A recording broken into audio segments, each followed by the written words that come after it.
Hello and welcome. Today I want to share some advice on blind dating. Blind dating doesn't have to be a dangerous or terrible experience. In fact, there is a chance that a blind date might turn into a great and rewarding experience. There is also a great chance that the date might turn bad, but that's where this advice comes to play, to help you avoid the very common lack of precautions that can save you from a bad experience.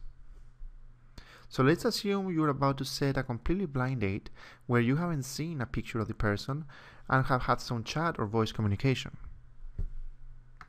The first thing you should do is try to ask the person description and ask as many important questions as possible to see if they may match your preferences and if the answers seems okay.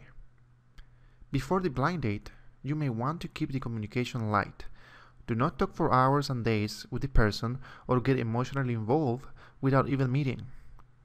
Try to meet them in person or get at least a picture as soon as possible. You want to know how the person looks and feels face to face before getting too close. Many times, even if the person is honest about their looks and conversations, they just might not feel right in person. So keep this in mind. The second thing you should do is set the blind date in a public location. Make the date casual and as short as possible, but with the possibility to extend it if things go well. A perfect example of this, and a personal favorite, is to meet at a coffee shop in a mall. You can meet the person, have a coffee, and a short conversation. In the time you finish your coffee, let's say about 10 to 15 minutes maybe, you can determine if the person is somebody you would like to know more or not. It's very similar to a job interview actually. In the case that you like the person, you can just stay longer at the coffee shop or suggest to move to a different location or activity close by, like a restaurant, store, etc. Or you can just set a new date for another day. If the situation is right, and you feel you need the extra support, bring a friend to the blind date and also let your family or friends know where you and when you are meeting, just in case. Now, if you get an unpleasant surprise and your date is not what you expected, don't worry.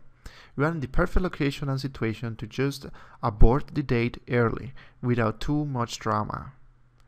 By the time you finish your coffee, you can just casually tell your date that you need to go and catch a business or personal appointment, for example. You can go high-tech too and set your phone to ring 15 minutes after you meet. So it will start ringing, giving you the perfect excuse to bring the subject of leaving, without hurting the person's feelings. Even if your date notice you are cutting the date short, if it is done the polite and considerate way, it will be better for both of you, since you will be saving yourself from an unpleasant moment and save both parties time to move on to the next person. If the date goes well, have a plan to move to a different place or activity the same day or at a later date. Remember to always have fun in your date, this is very important, and be considerate of your date's feelings and learn from your experience. I hope you have enjoyed this presentation, and thank you.